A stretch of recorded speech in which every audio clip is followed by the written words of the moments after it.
Let us see if I can cause a short circuit.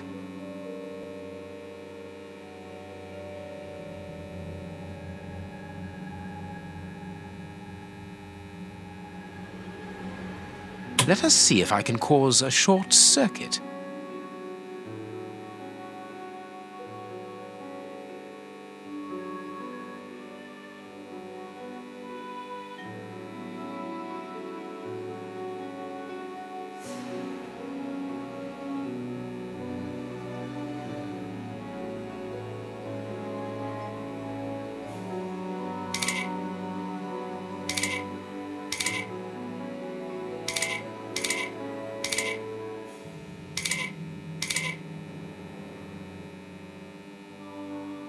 Let us see if I can cause a short circuit.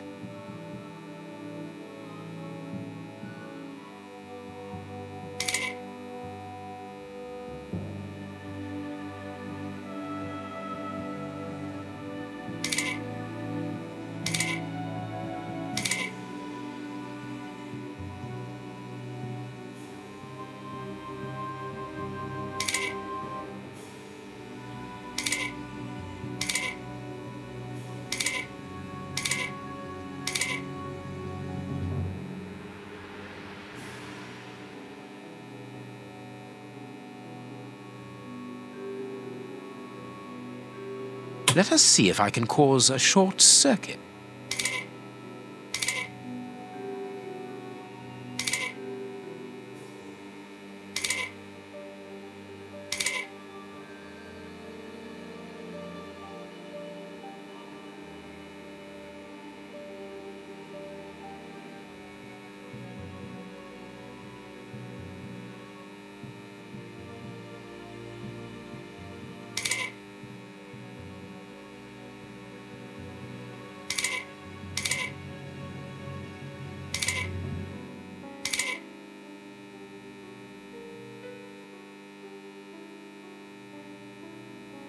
There we are. It is simplicity itself. Oh, that's just too bad. Get out quickly, Watson. I'm going to hide here.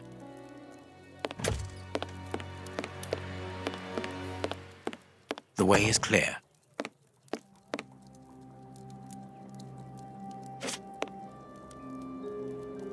Let's go, Watson.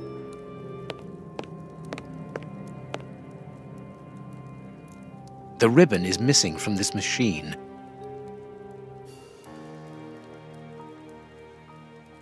A page of this notebook has been torn out. We can only see the title in shorthand and today's date. It's a message that the secretary must send urgently. I'm going to recopy it. You can read shorthand? You never cease to amaze me. Were you a secretary before becoming the great Sher? Perhaps. But no, a man must have his secrets.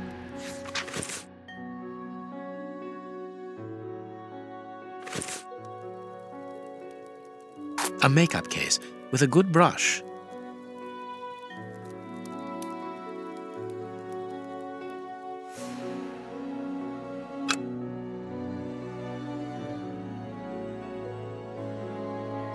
I can make out the mark. I must look more attentively. I can make out the marks, but I need something to bring them to light.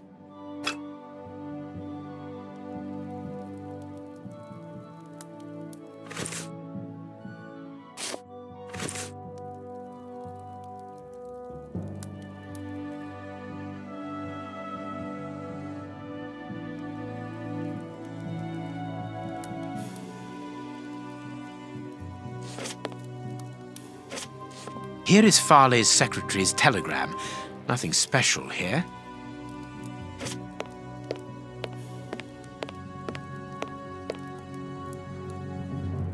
The key is still in the lock.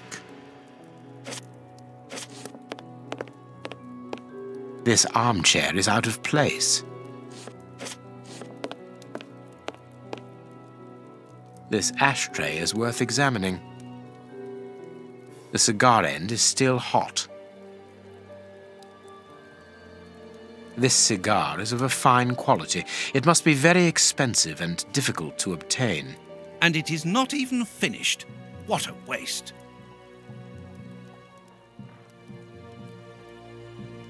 This ash comes from an ordinary, well-known brand of cigarettes. It is still warm. Farley was not alone when we arrived at his secretary's office. You're thinking of the owner of the cigar. Yes, the reporter smokes ordinary cigarettes. Can you smell the subtle scent of gingerbread? That is the characteristic odor of a Habano Clarissimo. Our mysterious visitor is a rich man, Watson. This category of Havanas is exorbitant, and I cannot imagine a cigar lover crushing out such a marvelous smoke before finishing it. Since we saw no one leaving the building, that must point to a secret exit somewhere. How are we going to find it? By retracing Farley's steps from the moment before we arrived. Look, this room is teeming with clues.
Someone closed the curtain, as though he wanted to maintain his privacy. This cabinet has a lot of drawers, each marked with a letter. There is surely a great deal of information in them. But we can't open all of them. We must know what we are looking for.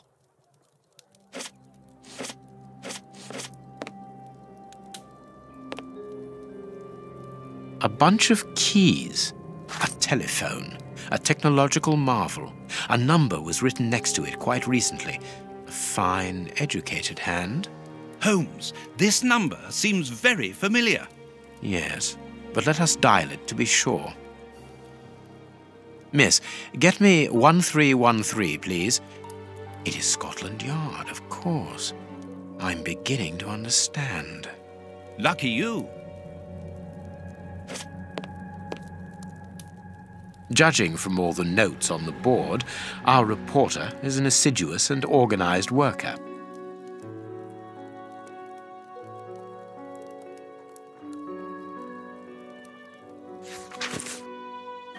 Here's what is strange: an attack of collective insanity. A horrible story, and rather a strange one.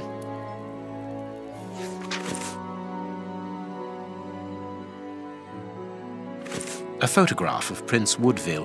Farley is evidently also interested in this affair.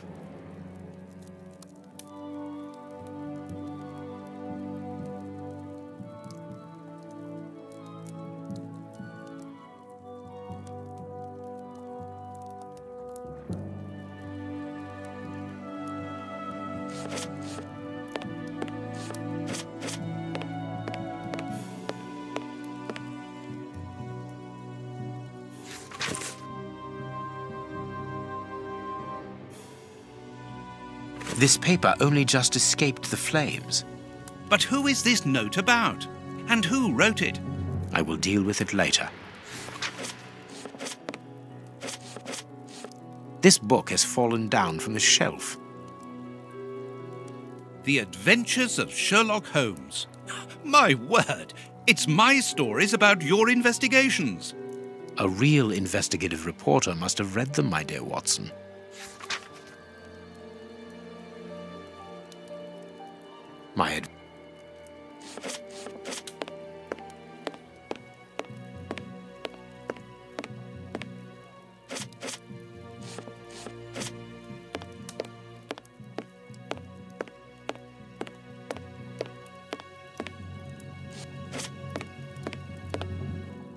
our man left his sandwich unfinished.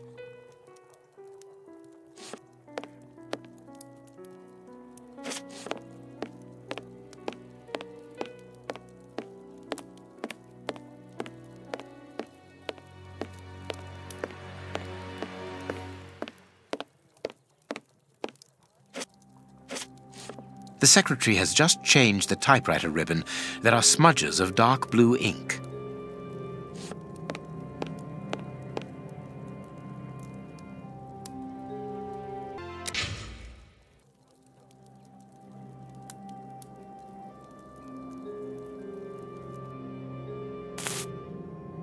I understand.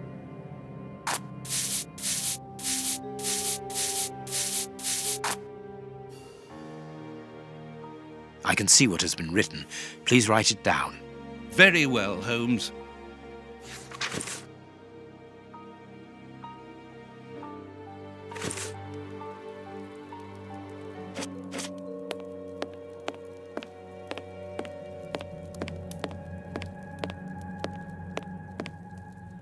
I wonder which drawer the secretary was interested in. The DF drawer. Of course, the one in the message that we deciphered from the secretary's desk blotter. There are a lot of cards. How to find the right one? These blue stains come from an old typewriter ribbon. This card has been removed recently. This card has got grease marks on it. The reporter made them. Apparently, he's making inquiries about Prince Woodville, too. But where do you come into all this? Look, if we pull the curtain a little, we can see out into the street. Someone...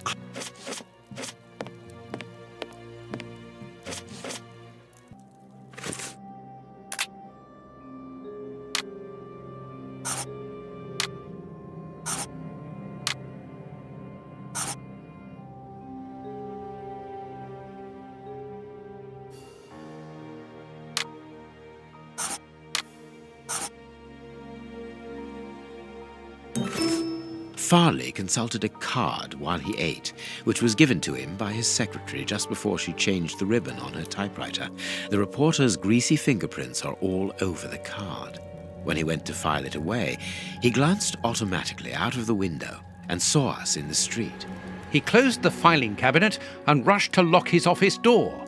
In his haste, he pushed his chair aside, but didn't think to return it to its place. Precisely. He then hurried to tell his visitor of our arrival and showed him the way out. He then threw a piece of paper into the fireplace. But we still don't know how the cigar-smoking visitor departed. The answer lies in the direction the reporter took, Watson. At a certain moment, he would have been in a place where he had no logical reason to be. Look at our deduction board, and then let us go to the place where the reporter should not be.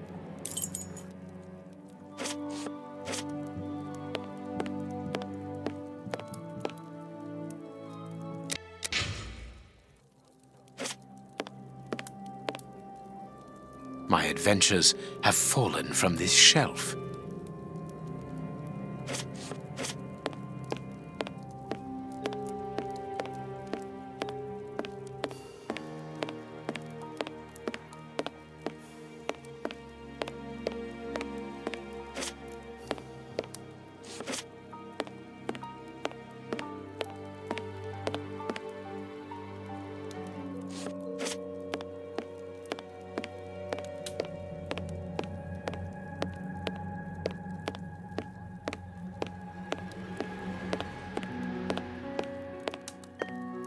My adventures have fallen.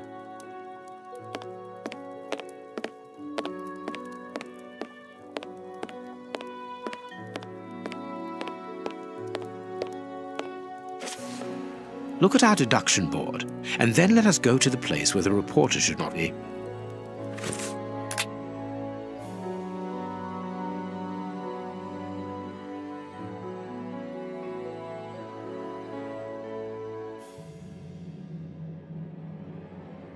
Perfect.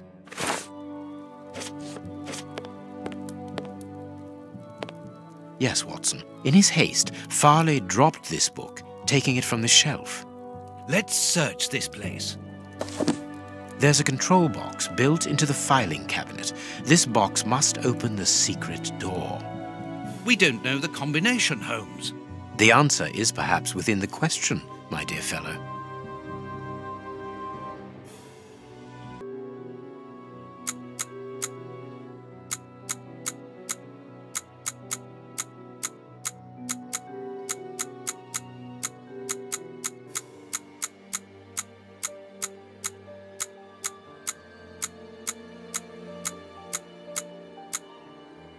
There we are. It is simplicity itself. Let us go and look at this secret exit, Watson.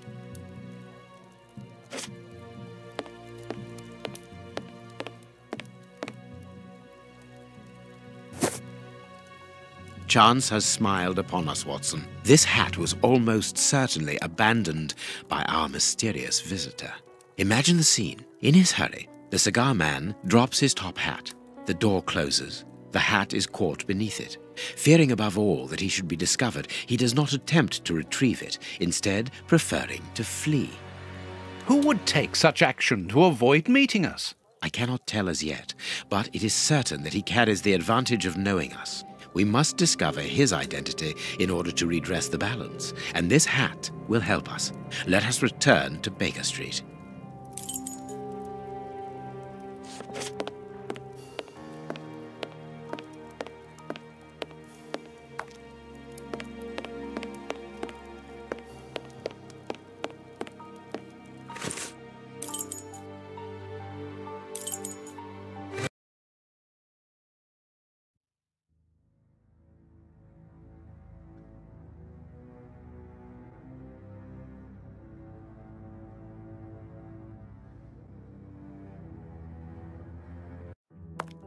Let's hope that an examination of this top hat will reveal to us the identity of its owner. It will, you can be sure of that. For once, I must insist that you allow me to work alone, Holmes. As you wish. Take your time. I will examine this hat at my work table.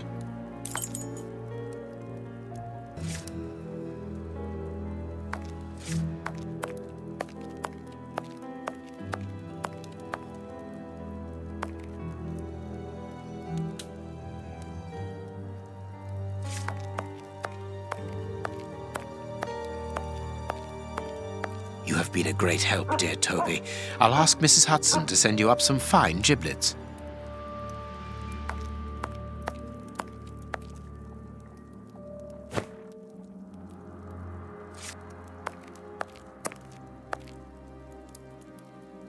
This hat is of an exceptional quality. The man who owned it is wealthy.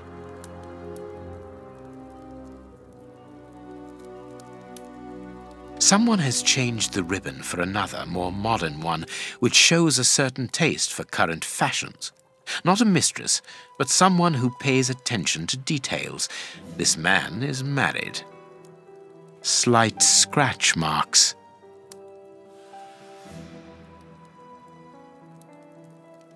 This hat was made to measure by a well-known hatter located near the Old Bailey.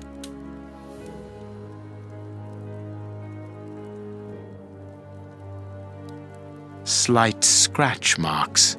The man wears glasses, and whenever he puts them on, he grazes the sides of his hat.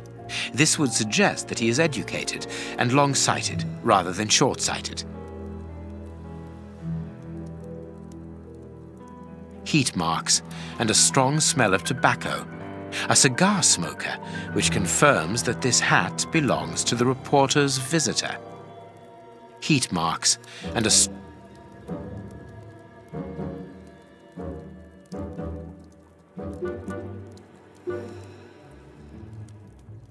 His hair is graying, and judging by the odor, he puts camphor on it.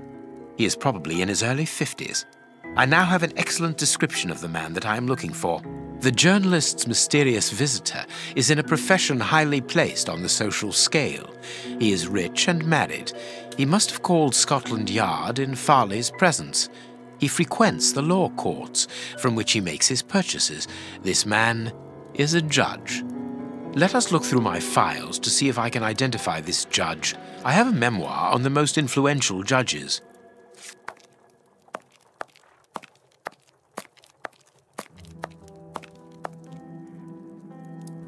I have found my file. I must place it on my work table.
It is him, Judge Beckett. Have you discovered the top hat's secrets, Holmes? Watson, this hat belongs to Sir Coutts Beckett, a judge of the court at the Palace of Justice in London. A judge? Wait, did you say Sir Beckett? That name rings a bell. Yes, that's it. What an extraordinary coincidence. Holmes, I was reading something about him in the Globe Explorer only this morning. Decidedly, this Beckett seems to have solid ties with the gutter press. I bought it from a rascal who ran off without giving me my change. I'm sure that I've seen him before, and... Spare me the details, Watson. Show me the article. So, Lady Beckett is on holiday in Portsmouth. That means her husband is at home alone. Good. We shall pay a courtesy call, Watson. With a little luck, we shall leave with a few habanos clarissimo. That you should interest a judge of the High Court isn't surprising. You have solved so many criminal affairs that there are 1,000 reasons why a magistrate should be interested in you. But why should this one feel the need to act in shadows? It's true that it's surprising. Perhaps he simply wishes to avoid being seen in the company of this Farley fellow. Mr. Kirby, our local postman, owes me a favour. He'll give me Beckett's address. At this hour, he should still be at the post office. I'll go there, Holmes. Good, Watson, but be quick about it. While you're gone, I'll make preparations for our visit.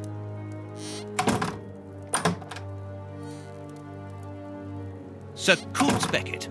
I've got the address. We can go round after a nice cup of tea. Don't get too comfortable, Watson. We're leaving immediately.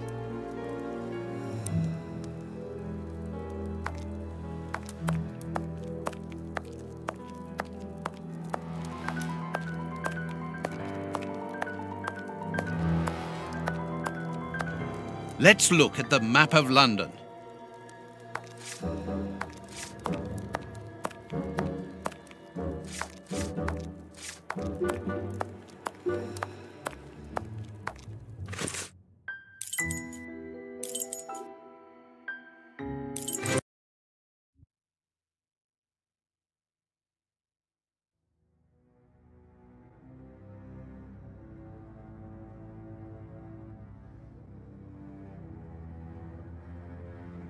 This is the front of Judge Beckett's property.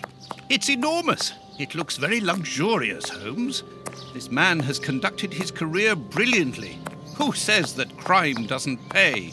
It all depends upon for whom. You never said a truer word, Watson. Now, let's try to find a way in. What's that package you are carrying, Holmes? You haven't said a word about it all the way here. Cakes for my old aunt. Your old aunt? Stop pulling my leg, Holmes. If you want a sensible answer, then you should ask a sensible question. Very well. I'm going to ring the doorbell. That should be an appropriate task for someone like me. No, leave it. I'll do it.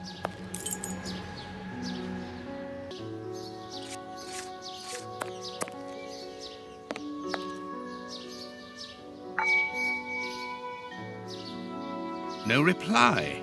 The house seems empty. Shall we wait, Holmes? No, we shall enter discreetly. The judge's absence is a blessing. It means that we can investigate without being disturbed. You're thinking of breaking into the judge's house? Have you gone mad, Holmes? Don't worry, I shall be careful to remove any traces of our visit. Listen to yourself, Holmes. You're talking like a common criminal.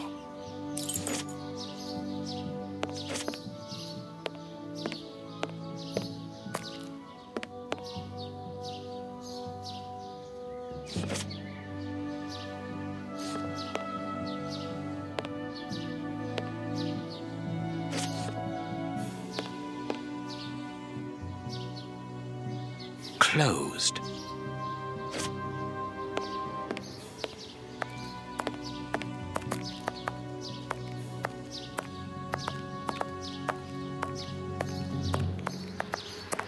Mr. Holmes, Dr. Watson. How nice to see you again. Do you remember me? Of course, Miss Lucy. How could anyone forget so pretty a smile? You are looking lovely. Watson, we have things to do. Holmes, you remember Lucy? We met her during our last investigation in Whitechapel, on the trail of Jack the Ripper. I remember only the essential details of the case. This brief meeting has been very pleasant, but sadly, I must leave you, my dear Lucy. I'll see you soon, Doctor.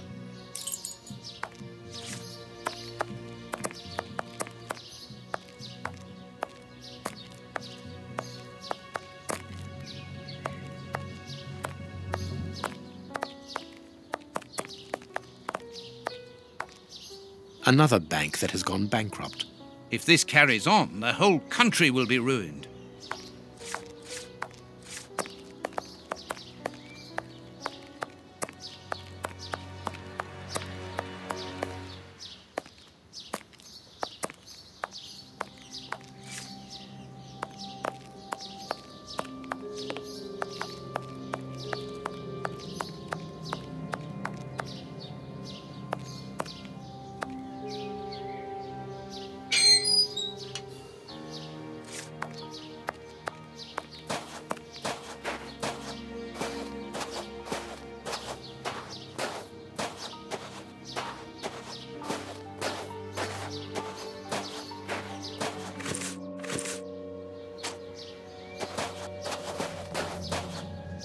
This lock should be easy to pick. Let's see. I need a supple pin, Watson. Can you find me one? Very well, Holmes.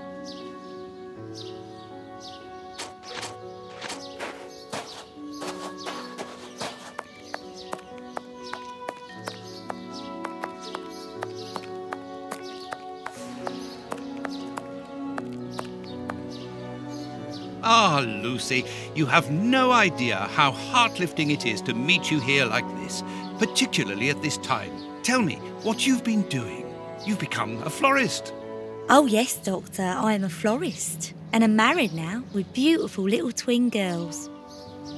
Congratulations, Lucy. Enough about me. Can I help you with something? A pretty bouquet, perhaps? Not at the moment, Lucy. I really need a supple metal stem. A plant prop should do. Oh, I see. Is it to open a door or a window? Aha, Lucy, you are a surprising lady. Let's just say that the lock on the door to my flat gets stuck, and I should like to get in through the window. In that case, a prop wouldn't work. Better to use a hair grip. It's the ideal tool for an honest man who wants to get into his house without going in through the door. You are wonderful, Lucy. Goodbye, Doctor.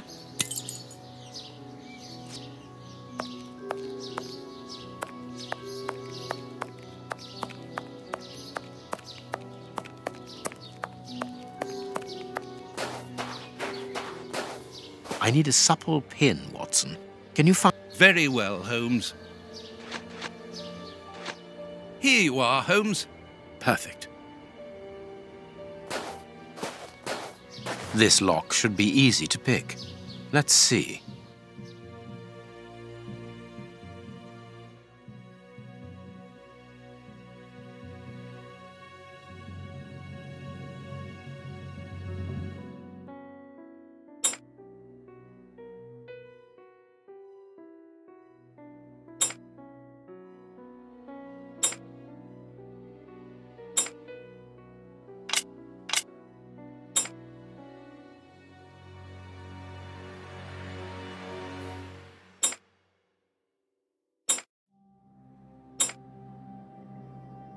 That's not right. Start again.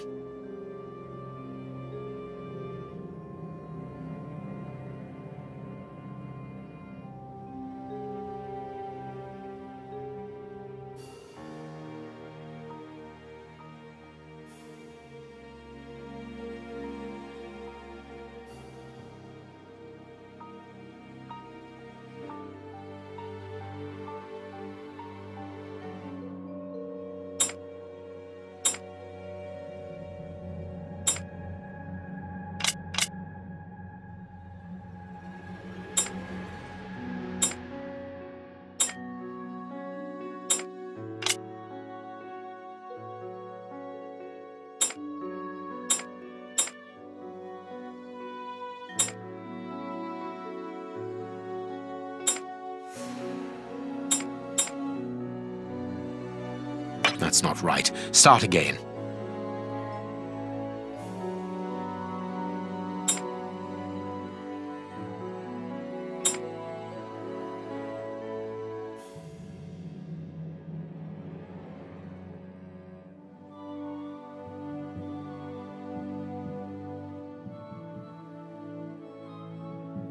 Good, we can pass. Here's the kitchen. There's enough room to feed a dozen people in here. Yes, according to the newspaper, the judge's wife also feeds her pupils, in addition to teaching them.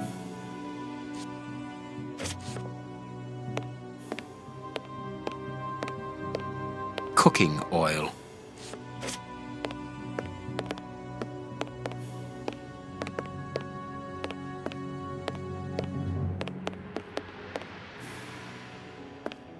There is something interesting here.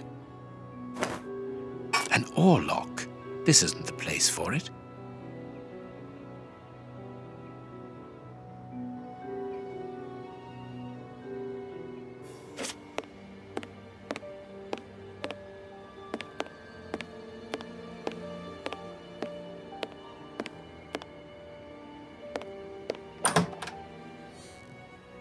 This classroom is magnificent. These children are very lucky.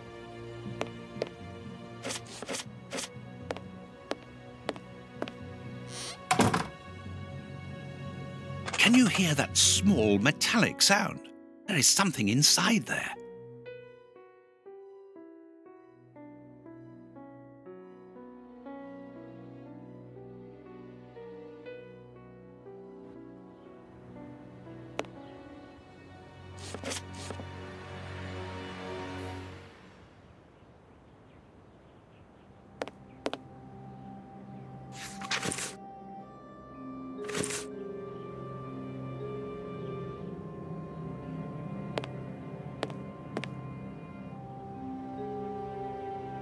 This photograph was taken on Judge Beckett's wedding day. This is a photo of the judge and his wife.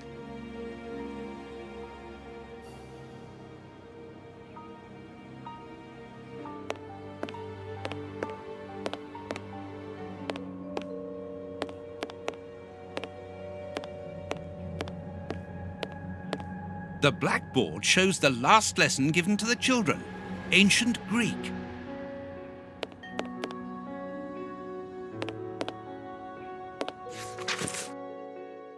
This woman is admirable.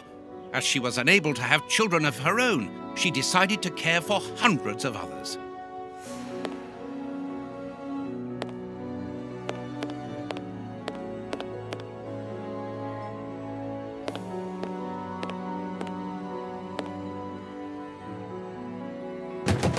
This screw is stuck.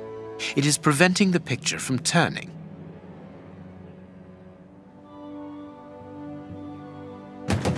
This screw is stuck.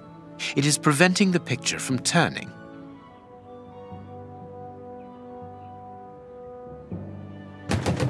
This screw is stuck.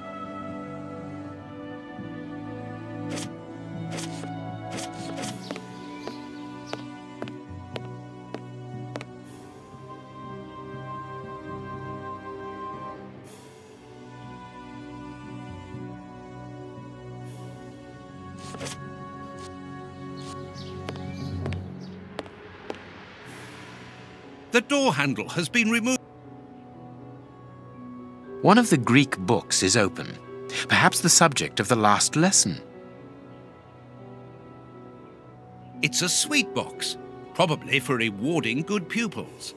Everything points to someone who does not wish us to open this cabinet, which is a good enough reason for opening it.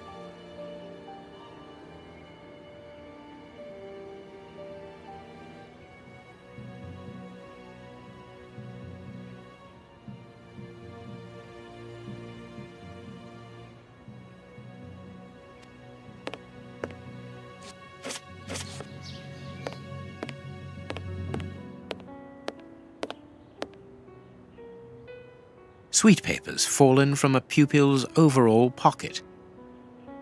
This overall belongs to the young James. Well, the young James has stolen the handle to the sweet cupboard so that he can pilfer it whenever he likes. If we find his desk, we will find the handle.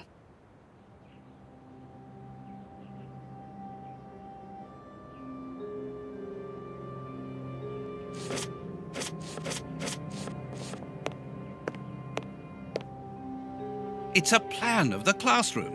Thanks to this plan, we will know which desk belongs to James.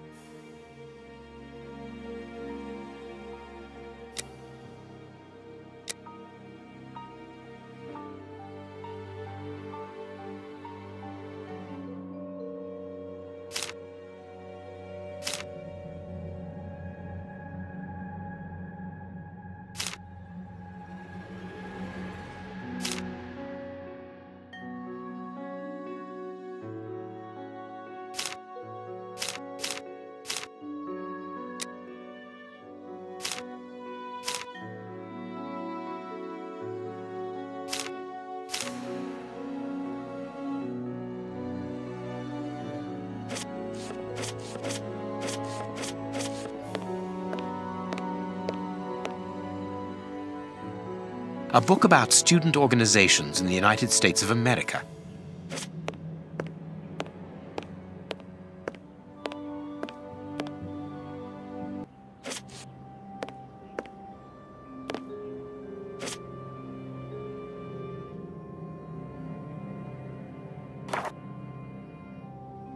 The clock points to 6 p.m. Interesting. There is some connection between cities and numbers on top of the box, but I lack the necessary information to obtain the solution. Big Ben. The judge got married in London and early in the morning, as it is just 10 a.m.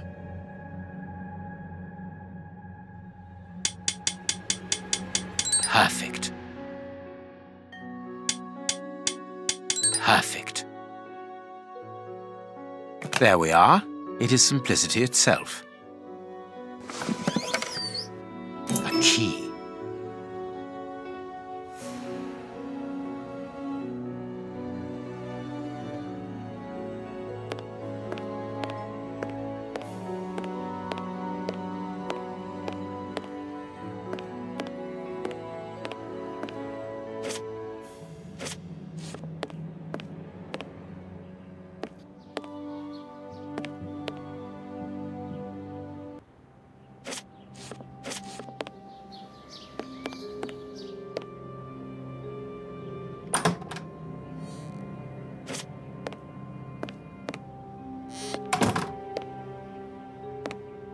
It's a plan of the classroom. Thanks to this plan, we will know which desk.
All right, let's open James's desk.